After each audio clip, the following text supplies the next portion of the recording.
like in every game ever.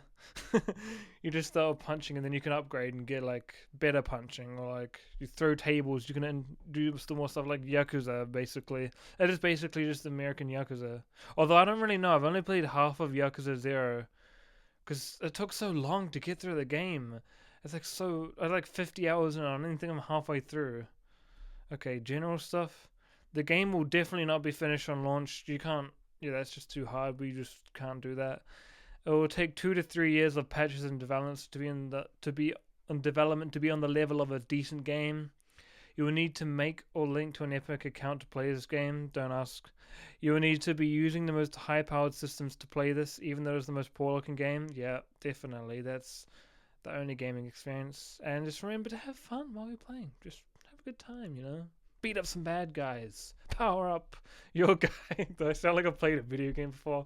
Power up your guy. Beat up the bad guys. Beat up the Goonies. No, not the Goons. Don't beat them. They're cool. They're alright. I mean the Goons and the Lackeys. The Lackeys and the Goons. We hate those. Lackeys and Goons, they're my ops for real. And now to the good stuff. Monetization! Woohoo! Yeah, there'll be like loot boxes, monthly battle passes. Not really sure how that's gonna work on a single player story game, but when there's a will, there's a way. We will find a way. Gotcha. Pretty sure that's the same as loot boxes, but I don't really know. Can't be asked looking that up.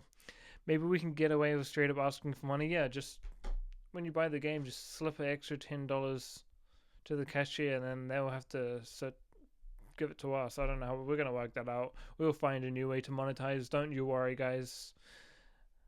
If you can think of any more, just please let me know. And sequels! We all love sequels. There will be a UK variant where you play as a Jason Statham type and play as a bouncer for classically UK pubs. You know, thinking like The World's End. Maybe there's like a pub crawl or something. I don't really know. I haven't worked out the deets yet. That's the sequels. One where you play as a woman serving as a bouncer for a tropical type tiki bar establishment in a tropical island beach resort type place. Wow, that's a powerful sentence. Yeah, that would be pretty cool. Maybe like a cocktail type movie, like that kind of setting. Maybe like a Star Wars crossover where you play as the bouncer for the Mos Eisley Cantina. That actually goes hard. That will be at that's actually shit. That is actually a goated game idea right there. Like all the toughest bounty hunters and criminals of the world and come to like a rowdy place. Or maybe like the Job of the Hutt Palace. Although they don't really have a bouncer, they just had that door, the robot door. And then the guy that goes like, Dewanawanga! So I don't really know. I mean, it would definitely just be the Mos Eisley Cantina. That's way too iconic to not be there. That makes sense. That makes sense. The Mos Eisley Cantina, yeah. And you just like beat up star criminals or whatever they're called. Star criminals. I swear I've watched Star Wars, okay? That's actually a good game sequel idea. You can't even lie. Yeah, that's it.